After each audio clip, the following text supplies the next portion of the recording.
მიესალმები ჩვენს ახალ მინისტრებს, ბატონი ბატასალია, ბატონი კახეგულედანი, ბატონი რევასახოძე, პირველად ესწრებიან მთავრობის ხდომას და თითოეულ თქვენგანს მინდა წარმატებები გისურვოთ თქვენს ძალიან საფასურო პოზიციებზე. წარმატებები თითოეულ თქვენგანს.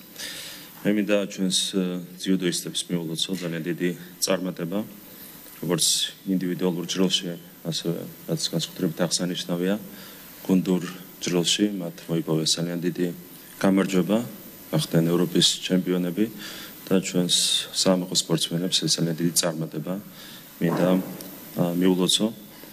ეს არის გაგრძელება იმ წარმატებული ეტაპისა, რომელსაც დღეს გადის ქართული სპორტი და რა თქმა უნდა ყველაფერს გავაკეთებთ იმისათვის, რომ წარმატების ეს ისტორია მომავალშიც გაგრძელდეს.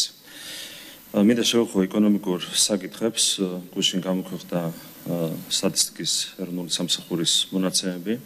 მარტის თვეში ეკონომიკურ მასშტაბში შეადგინა 9% და პირველი კვარტალის საერთო მაჩვენებელი არის 9.3%. ასევე პირველ კვარტალში საგადასახადო შემოსავლების გეგმა შესრულდა 120 მილიონი ლარის გადაჭარბებით, რაც არის ბუნებრივი ეკონომიკური ზრდის შედეგი. და რა თქმა უნდა, ამ ყველაფრისთვის მადლობა მინდა გადაუხადო ეკონომიკურ გუნდს. ჩვენი ერთ-ერთი უმთავრესი პრიორიტეტი არის რა თქმა უნდა ქვეყნის ეკონომიკური განვითარების უზრუნველყოფა, მემართულებით კიდევ ბევრი გვაქვს გასაკეთებელი.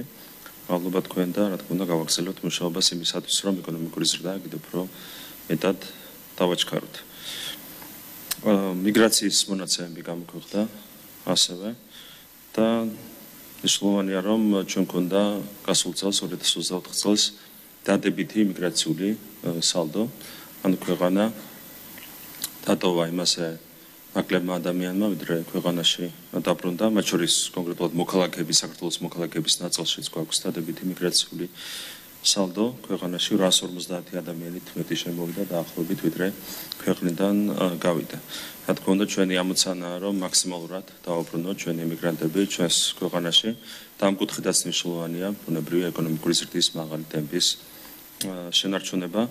ეხება სხვა დემოგრაფიულ მაჩვენებლებს, როგორც არის დაბადების მაჩვენებელი, ქორწინება, განქორწინების მაჩვენებელი, აქ გვაქვს სამწუხაროდ არასახარბიელო ვითარება და ამ საკითხზეც არის აქტიურად სამუშაო. ტურიზმის სფეროშიც გვაქვს კარგი მონაცემები, საერთაშორისო ვიზიტორების დანახარჯები 8.3%-ით გაიზარდა ამ წლის პირველ კვარტალში, შარშემთხვევით პირველ კვარტალთან შედარებით. ტურიზმი არის ეკონომიკის მნიშვნელოვანი დარგი და გარდა ამისა, ტურიზმი არის ერთ-ერთი გამოხატულება იმისა, თუ როგორ მუშაობს ეკონომიკა და მოხარული ვართ, რომ ამ სფეროშიც გვაქვს დადებითი დინამიკა.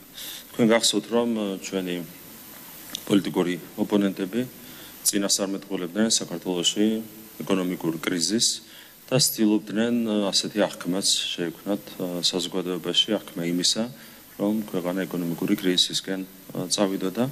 მე მინდა გავიხსენო ერთ-ერთი მათი წარმომადგენლის კომენტარი, რომელიც აცხადებდა გადავამოწმოთ 17 იანვარს, წელს 17 იანვარს, რომ სამ თვეში გავიდა უკვე 3 თვე მას შემდეგ ლარის კურსი დოლართან მიმართებით იქნებოდა დაახლოებით 3.1-ის მიდამოებში, გავიდა ეს 3 თვე, ცოტა მეტიც და 2.75-ის ფარგლებშია ლარის კურსი, მადლობა ღმერთს.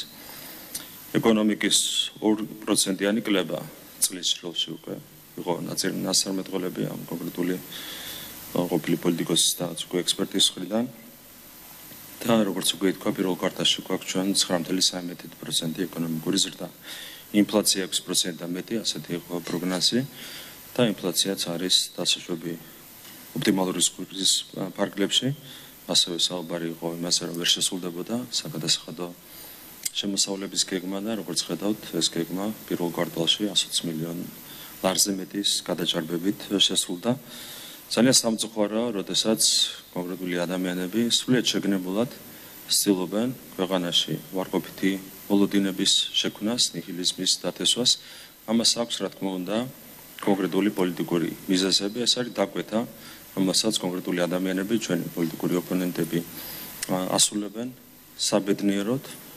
მათი არც პროგნოზები სრულდება და მათი არც გეგმები ხორციელდება. ჩვენ ყველაფერს გავაკეთებთ იმისათვის, რომ გავამართლოთ არა ასეთი ადამიანების, არამედ ჩვენი საზოგადოების მოლოდინები, რა თქმა უნდა, ჩვენი საზოგადოების ინტერესებშია, ეკონომიკა რაც შეიძლება სწრაფად გაიზარდოს, შეიქმნას დამატებით ახალი სამუშაო ადგილები, გაიზარდოს დასაქმებულების შრომის ანაზღაურება, კონდეს ფისკალური კონსოლიდაციის მაღალი დონე, ყველა მიმართულებით ძალისხმევას არ დავიშორებთ იმისათვის, რომ გაგრძელდეს ეკონომიკური პროგრესი ჩვენს ქვეყანაში.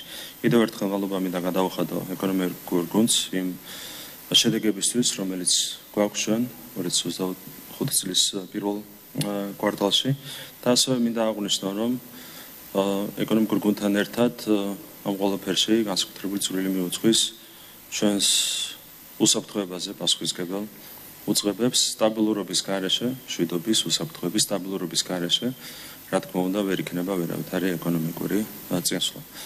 და რა თქმა უნდა, განსაკუთრებული მადლობა ეკუთვნის ამ კუთხით შინაგან საქმეთა სამინისტროს, მადლობა მინდა გადავუხადო პირადად მინისტრს, ბატონ ვახტანგ გომელაურს, თქვენ გახსოვთ რა პროცესები გამოვიარეთ ჩვენ ამ გასული თვეების განმავლობაში, რამდენიმე წლის განმავლობაში და რომ არა უმაღლეს მოწოდების სიმაღლეზე შინაგან საქმეთა სამინისტროს მინისტრის თითოეული პოლიციელის დგომა, რა თქმა უნდა, ჩვენ ვერ შევინარჩუნებდით სტაბილურობას და შესაბამისად არ გვიქნებოდა არც ასეთი ეკონომიკური ზრდის მონაცემები. ბატონ ვახტანგს მადლობა, კიდევ ერთხელ ეკონომიკურ გუნდს დიდი მადლობა, ჩვენი პასუხისმგებლობა საზოგადოების წინაშე, რომ მაქსიმუმი გავაკეთოთ ქვეყნის შემდგომი განვითარებისთვის.